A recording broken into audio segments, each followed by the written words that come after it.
Welcome back to Andrea Cleaning and Life Hacks. Today I'm going to show you how to correctly load your dishwasher so that your dishes can get whiter and brighter and actually get clean. We're going to talk about this in just a second, and this little thing right here. Let me know in that comments box below if you have one of these little doohickey type things.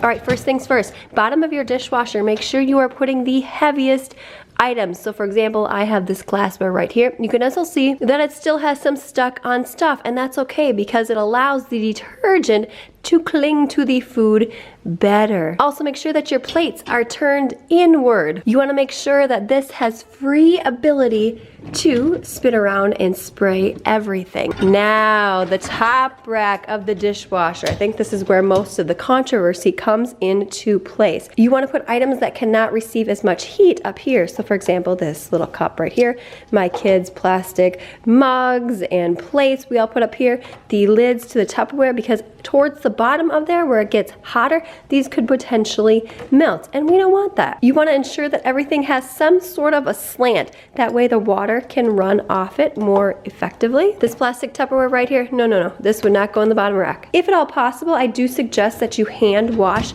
heavier items. I do think they get cleaned better, and then you have more room in your dishwasher to load it with other things. Speaking of which, you do not want to overload your dishwasher, because if the water cannot spray effectively over all the dishes, well then they're not getting cleaned. Let's talk about the silverware really quick, and then I have a cool rubber band trick for you, and then we're going to talk about that mug. This is nice placement right here for your utensils because they are separated. In this compartment right here, we put items that we cannot fit. Make sure none of your items are what we would call spoonings overlapping like this, because then they will not get clean. So it's okay to alternate your silverware. If I put the spoon up on this side and then I turn the spoon down, so for example, in here, that's just fine. Moral of the story is make sure everything in your dishwasher has room to breathe. Let's talk about this little compartment down here. You want to make sure that you are checking this. This filter gets real nasty, and it's pretty easy. You just flip it around and turn it. I did a previous video on that showing you how nasty it was. And make sure nothing is blocking this soap dispenser from opening. If this cannot open properly, for example, if something is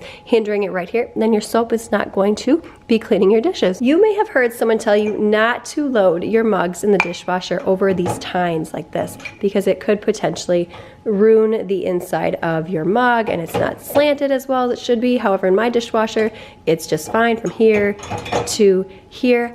Here's where I put my mugs. I put them in the bottom of my dishwasher, and I drink coffee every single day, and I've had this mug for years and years and years, and it's heavy, so that's why I put it in the bottom of the dishwasher, and I actually put it directly over a tine. Let me know if you also do that in the comments box below. I don't put the mugs up here, and I've never had any problem with securing it around here. Now these little clips are for glasses, or you could use them for Tupperware lids to keep them secure in place. I typically don't end up even using these little clasps right here. What I like to do is, if you have a lot of breakable ware such as glasses, take a rubber band, wrap it around the glass, and you can secure it safely that way, especially if you have a ton of glassware that needs to be sitting next to each other. Let me know if you've also tried these before. Give this video a thumbs up. Click the video on screen now for some additional cleaning and life hacks that will make your day, and I will see you, my friend, in the next one.